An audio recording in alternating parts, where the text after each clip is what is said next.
Capítulo 10. En el mes de diciembre, 1964, don Juan y yo fuimos a recolectar las diversas plantas necesarias para hacer la mezcla de fumar. Era el cuarto ciclo. Don Juan se limitó a supervisar mis acciones. Me instaba a no precipitarme, a observar y deliberar antes de cortar cualquiera de las plantas. En cuanto los ingredientes fueron reunidos y almacenados, me sugirió que debía tener un nuevo encuentro con su aliado.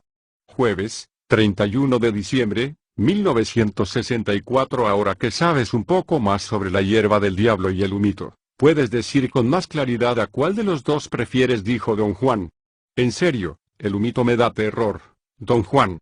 No sé exactamente por qué, pero no le tengo buen sentimiento. Te gusta el halago, y la hierba del diablo te halaga igual que una mujer, te hace sentir bien. El humito, en cambio, es el poder más noble, el que tiene el corazón más puro. Ni incita a los hombres ni los aprisiona, ni ama ni odia, todo lo que requiere es fuerza. La hierba del diablo también requiere fuerza, pero distinta.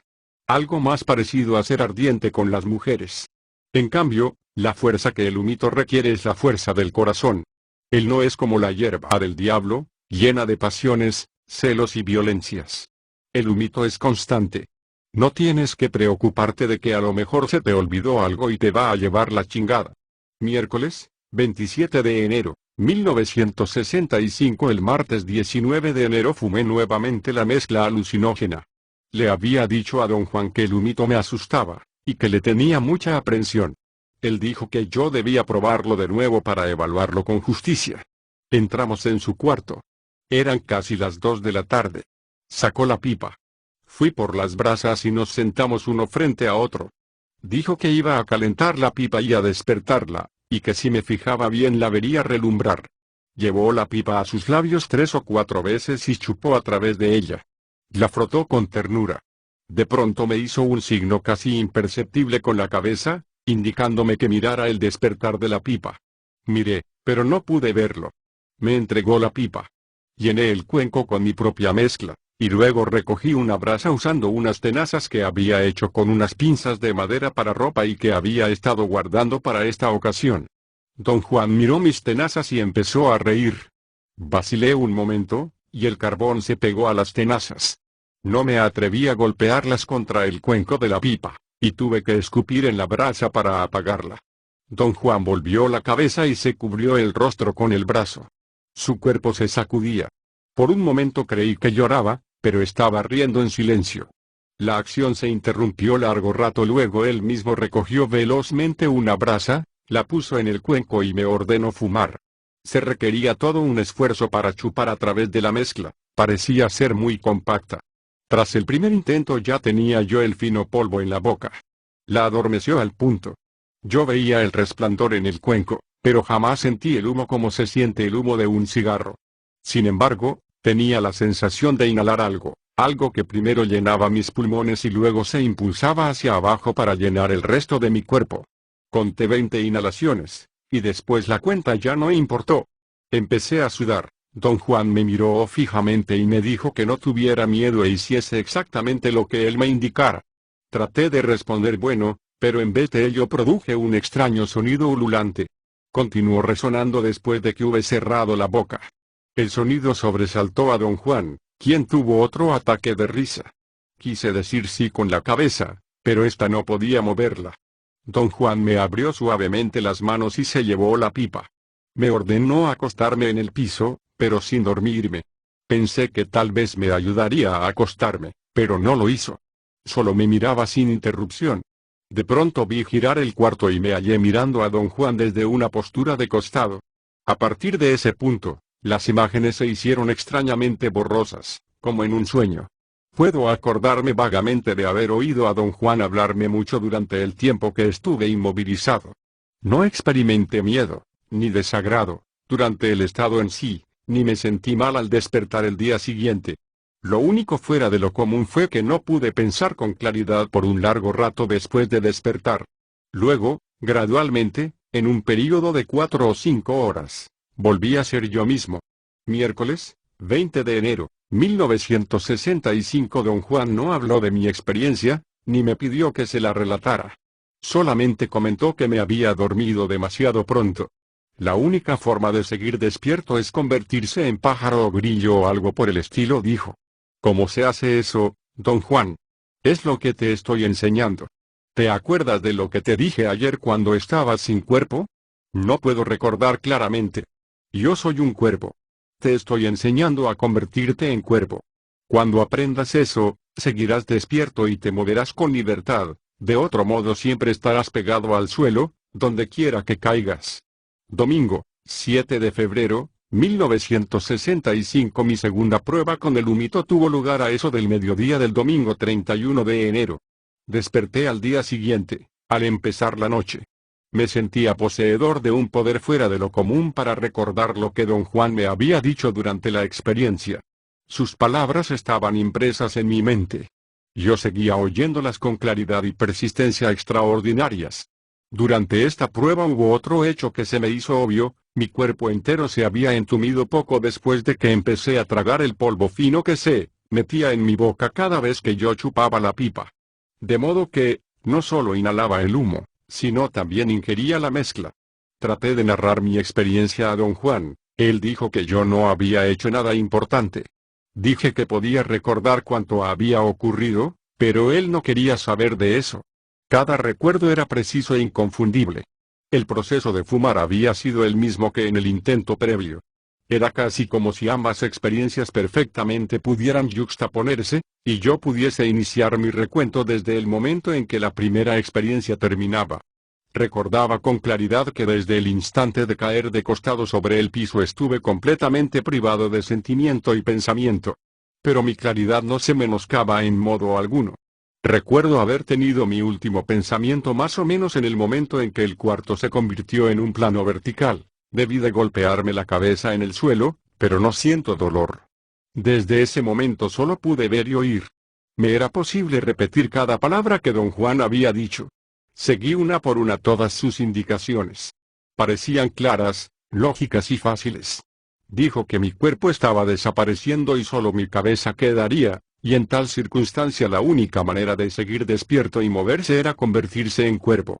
Me ordenó esforzarme por parpadear, añadiendo que cuando pudiese hacerlo estaría listo para proceder.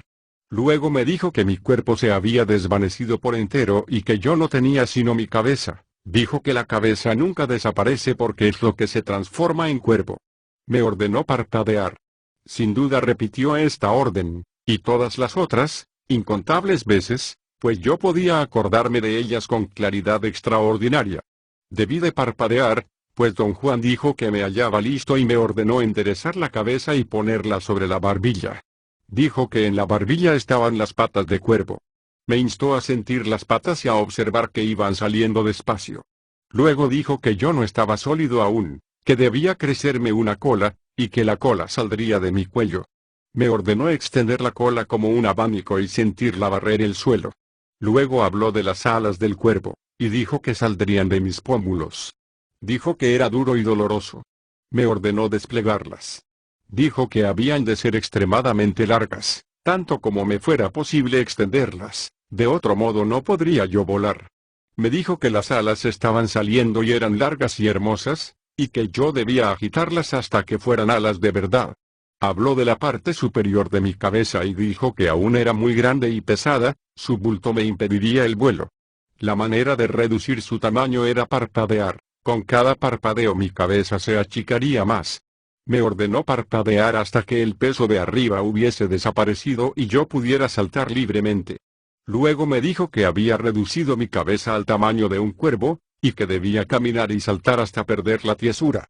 Antes de poder volar, dijo, tenía yo que cambiar una última cosa. Era el cambio más difícil, y para llevarlo a cabo debía ser dócil y hacer exactamente lo que él me dijera. Tenía que aprender a ver corro un cuerpo. Dijo que mi boca y nariz iban a crecer entre mis ojos hasta dotarme de un pico fuerte. Dijo que los cuervos ven directamente de lado, y me ordenó volver la cabeza y mirarlo con un ojo. Dijo que si deseaba cambiar y mirar con el otro ojo, sacudiera el pico hacia abajo, y que ese movimiento me haría mirar con el otro ojo. Me ordenó alternar de uno a otro varias veces. Y entonces dijo que yo estaba listo para volar, y que el único modo de volar era que él me arrojase al aire. No tuve la menor dificultad en despertar la sensación correspondiente a cada una de sus órdenes. Percibí cómo me crecían patas de ave, débiles y vacilantes al principio. Sentí una cola salir de mi nuca y alas de mis pómulos. Las alas estaban profundamente plegadas. Las sentí brotar por grados. El proceso era difícil pero no doloroso. Luego, parpadeando, reduje mi cabeza al tamaño de un cuervo. Pero el efecto más asombroso se llevó a cabo con mis ojos. Mi vista de pájaro. Cuando don Juan dirigió el crecimiento del pico, tuve una molesta sensación de falta de aire. Entonces brotó un bulto, creando un bloque frente a mí. Pero solo cuando don Juan me indicó mirar lateralmente fueron mis ojos capaces de tener en realidad un panorama completo de lado. Podía yo cerrar un ojo y cambiar el enfoque al otro. Pero la visión del cuarto y de todos los objetos que había en él no era una visión ordinaria. Sin embargo, resultaba imposible decir en qué forma difería. ¿Acaso estaba ladeada, o quizá las cosas se hallasen fuera de foco? Don Juan se hizo muy grande y resplandeciente, algo en él era confortante y seguro. Luego las imágenes se borraron, perdieron sus contornos y se volvieron nítidos diseños abstractos que cintilaron un rato. Domingo, 28 de marzo, 1965. El jueves 18 de marzo fumé de nuevo la mezcla alucinógena. El procedimiento inicial varió en pequeños detalles. Tuve que volver a llenar una vez el cuenco de la pipa. Cuando terminé la primera dotación, don Juan me indicó limpiar el cuenco, pero él mismo virtió la mezcla, pues yo carecía de coordinación muscular.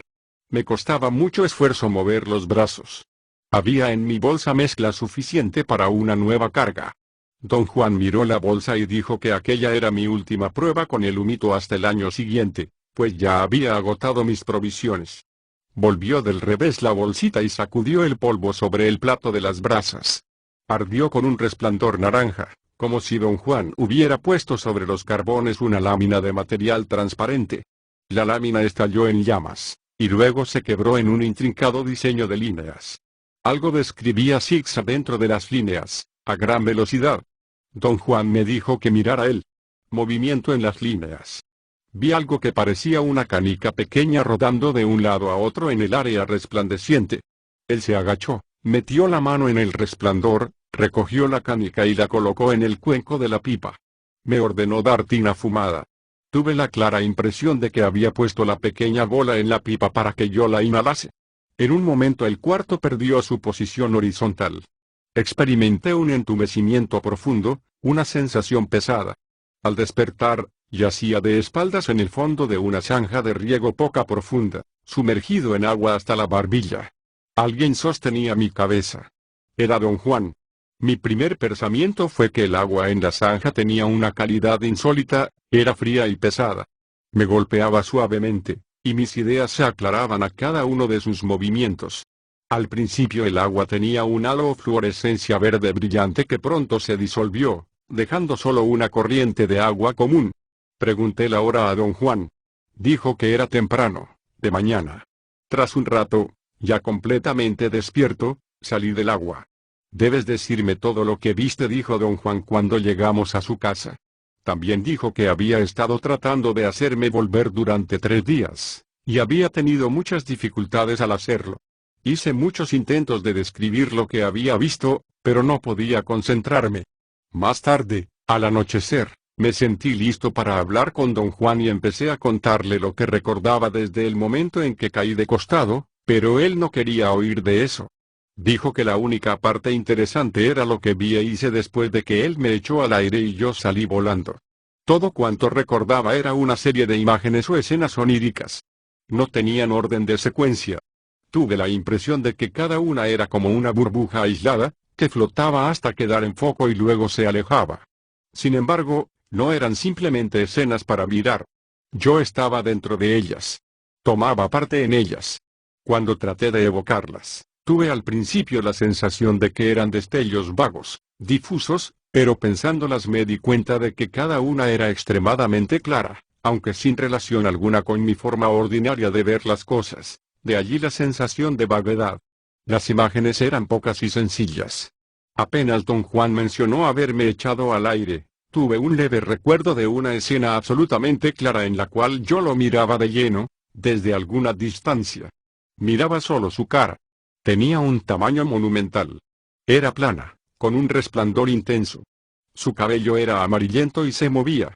Cada parte de su rostro se movía por sí misma, proyectando una especie de luz ámbar. La siguiente imagen era una en que don Juan me echaba realmente al aire, o me aventaba, en una dirección recta hacia adelante. Recuerdo que extendí mis alas y volé. Me sentía solo, rasgando el aire, avanzando derecho, penosamente. Era más como caminar que como volar. Cansaba mi cuerpo. No había sentimiento de fluir libre, no había júbilo.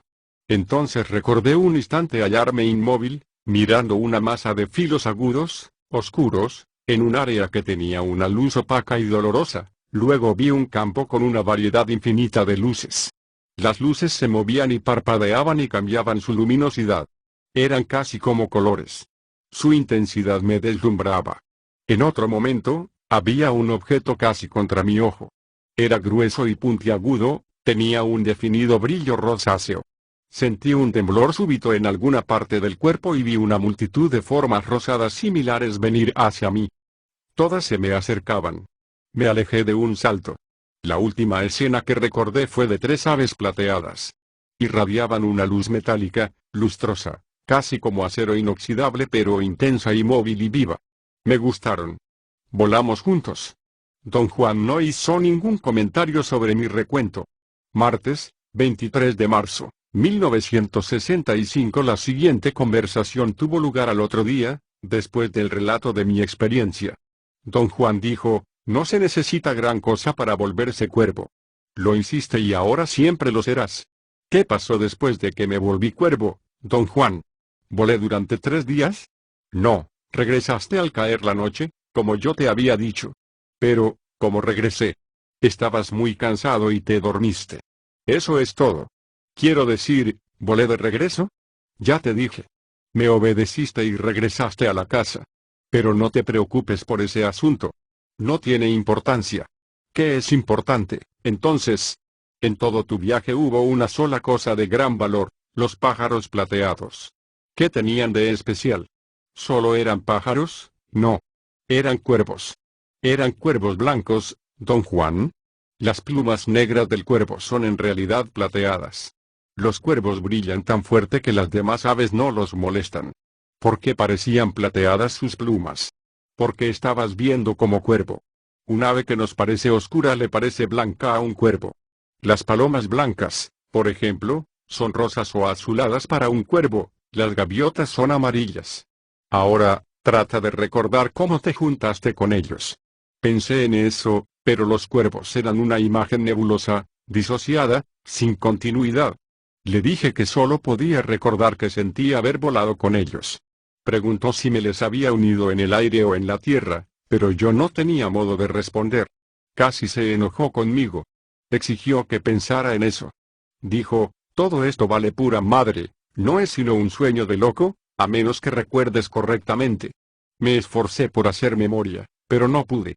Sábado, 3 de abril, 1965. Hoy pensé en otra imagen de mis sueños sobre los cuervos plateados. Recordé haber visto una masa oscura con miríadas de agujeros de alfiler. De hecho, la masa era un conglomerado de agujeritos. Ignoro por qué pensé que era blanda. Cuando estaba mirándola, 3 aves volaron directamente hacia mí. Una de ellas hizo un ruido, luego las 3 se hallaban junto a mí, en tierra. Describí la imagen a don Juan. Me preguntó de qué dirección habían venido las aves. Le dije que no me era posible determinarlo. Se impacientó bastante y me acusó de ser rígido en mi pensamiento. Dijo que muy bien podría recordar si trataba de hacerlo, y que en realidad yo tenía miedo de volverme menos rígido. Dijo que yo estaba pensando en términos de hombres y cuervos, y que no era ni hombre ni cuervo en el momento del que deseaba acordarme. Me pidió recordar lo que me había dicho el cuervo. Traté de pensar en ello, pero mi mente jugaba con veintenas de cosas ajenas al asunto. No podía concentrarme. Domingo, 4 de abril, 1965. Hoy di una larga caminata. Ya había oscurecido bastante cuando llegué a la casa de don Juan. Iba pensando en los cuervos cuando de pronto un pensamiento muy extraño cruzó por mi mente. Era como una impresión o sentimiento, más que pensamiento. El ave que había hecho el ruido dijo que venían del norte e iban al sur, y cuando nos encontráramos de nuevo vendrían por el mismo camino. Conté a don Juan lo que había pensado, o quizá recordado. Él dijo, no pienses si lo recordaste o lo inventaste. Esos pensamientos pertenecen solo a los hombres, no a los cuervos, y menos aún a los cuervos que vistes, porque son los emisarios de tu destino. Tú ya eres un cuervo. Nunca cambiarás eso. De ahora en adelante, los cuervos te señalarán con su vuelo cada vuelta de tu destino. Hacia dónde volaste con ellos. No podrías saber eso, don Juan. Si piensas como se debe, recordarás. Siéntate en el suelo y dime en qué posición estabas cuando las aves volaron a ti. Cierra los ojos y haz una raya en el suelo. Seguí su indicación y determiné el punto. No abras todavía los ojos. Prosiguió, signo de interrogación abierta para donde volaron todos en relación con ese punto. Hice otra marca en el piso. Tomando como referencia estos puntos de orientación, don Juan interpretó las diferentes pautas de vuelo que los cuervos observarían para predecir mi futuro personal o destino. Puse los 4 puntos cardinales como eje del vuelo de los cuervos. Le pregunté si los cuervos siempre seguían los puntos cardinales para anunciar el destino de un hombre. Dijo que la orientación era solo mía, lo que los cuervos hicieron en mi primera reunión con ellos tenía importancia crucial. Insistió en que recordara cada detalle, porque el mensaje y la pauta de los emisarios eran un asunto individual, personalizado. Había una cosa más de la cual me instaba a acordarme, la hora en que me dejaron los emisarios. Me pidió pensar en la diferencia de la luz a mi alrededor entre la hora en que empecé a volar y la hora en que las aves plateadas volaron conmigo. Cuando tuve inicialmente la sensación de vuelo penoso, estaba oscuro. Pero cuando vi a las aves, todo se hallaba rojizo, rojo claro, o tal vez naranja. Eso quiere decir que era casi el fin del día, dijo don Juan, pero todavía no se había metido el sol. Cuando está todo oscuro, un cuervo se ciega de blancura y no de oscuridad, como nosotros de noche. Esta indicación de la hora quiere decir que tus emisarios finales vendrán al fin del día. Te llamarán, y al volar sobre tu cabeza se volverán blancos plateados. Los verás brillar contra el cielo y eso querrá decir que llegó tu hora final. Querrá decir que te vas a morir y a volverte cuervo por última vez. ¿Y si los veo de mañana? No los verás de mañana. Pero los cuervos vuelan todo el día. Tus emisarios no, tonto. ¿Y sus emisarios, don Juan? Los míos vendrán de mañana. También serán 3. Mi benefactor me dijo que, si uno no quiere morir, puede volverlos negros a gritos. Pero ahora sé que no vale la pena. Mi benefactor era dado a gritar, y a todo el barullo y la violencia de la hierba del diablo. Yo sé que el humito es diferente porque no tiene pasión. Es justo. Cuando tus emisarios plateados lleguen por ti, no hay necesidad de gritarles. Vuela con ellos como ya lo hiciste. Después de haberte recogido darán media vuelta, y los 4 se irán volando. Sábado, 1 grado de abril. 1965 había estado experimentando breves destellos de disociación, o estados superficiales de realidad no ordinaria. Un elemento de la experiencia alucinógena con los hongos recurría sin cesar en mis pensamientos, la masa de agujeritos blanda y oscura. Continué visualizándola como una burbuja de grasa o de aceite que empezaba a tirar de mí hacia su centro. Era casi como si el centro fuera a abrirse y a tragarme, y en momentos muy breves yo experimentaba algo semejante a un estado de realidad no ordinaria. Como resultado, sufría instantes de profunda agitación, angustia e incomodidad, y luchaba por poner fin a las experiencias apenas comenzaban. Hoy discutí esta condición con don Juan. Pedí consejo. Él no pareció preocuparse, y me indicó olvidarme de esas experiencias, porque carecían de significado o más bien de valor.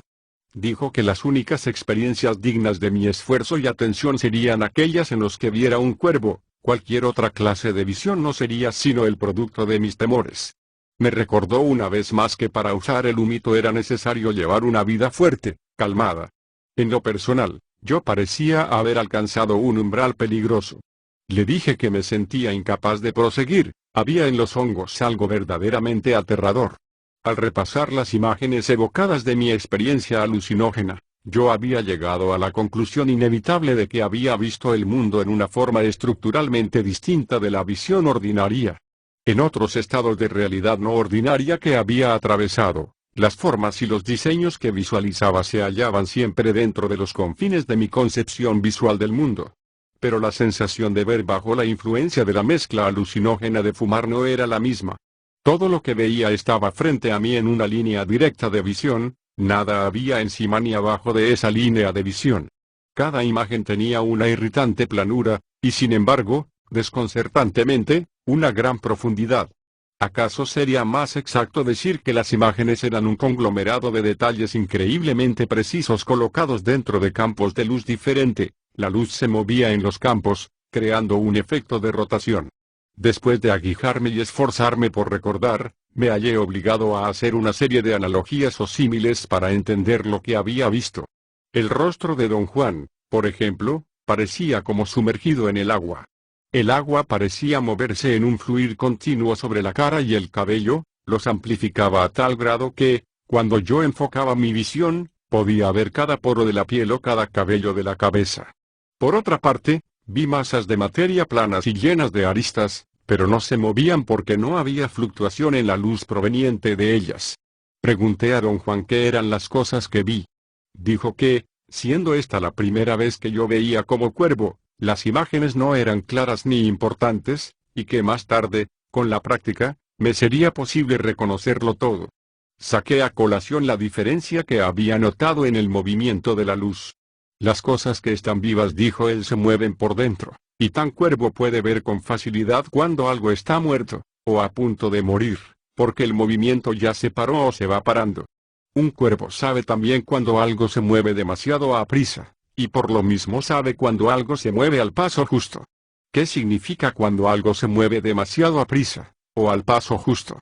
Significa que un cuervo sabe de hecho qué evitar y qué buscar. Cuando algo se mueve demasiado a prisa por dentro, quiere decir que está a punto de estallar con violencia, o de pegar el brinco, y un cuervo lo evita. Cuando se mueve por dentro al paso justo, es una vista placentera y un cuervo la busca. ¿Se mueven las rocas por dentro? No, ni las rocas ni los animales muertos ni los árboles muertos. Pero es hermoso mirarlos. Por eso los cuervos andan por donde hay cadáveres. Les gusta mirarlos. Ninguna luz se mueve dentro de ellos. Pero cuando la carne se pudre, ¿no cambia ni se mueve? Sí, pero ese movimiento es distinto. Lo que el cuervo ve entonces son millones de cosas moviéndose dentro de la carne con luz propia, y eso es lo que le gusta ver. Verdaderamente es una vista inolvidable. ¿La ha visto usted, don Juan? Cualquiera que aprenda a volverse cuervo la puede ver. Tú mismo la verás. En este punto hice a don Juan la pregunta inevitable. ¿Me convertí realmente en cuervo? Ser o mejor dicho, habría pensado cualquiera, al verme, que era yo un cuervo común. No. No puedes pensar así cuando tratas con el poder de los aliados. Esas preguntas no tienen sentido, y eso que volverse cuervo es lo más simple que hay. Es casi como travesura, tiene poca utilidad. Como ya te he dicho, el mito no es para los que buscan poder.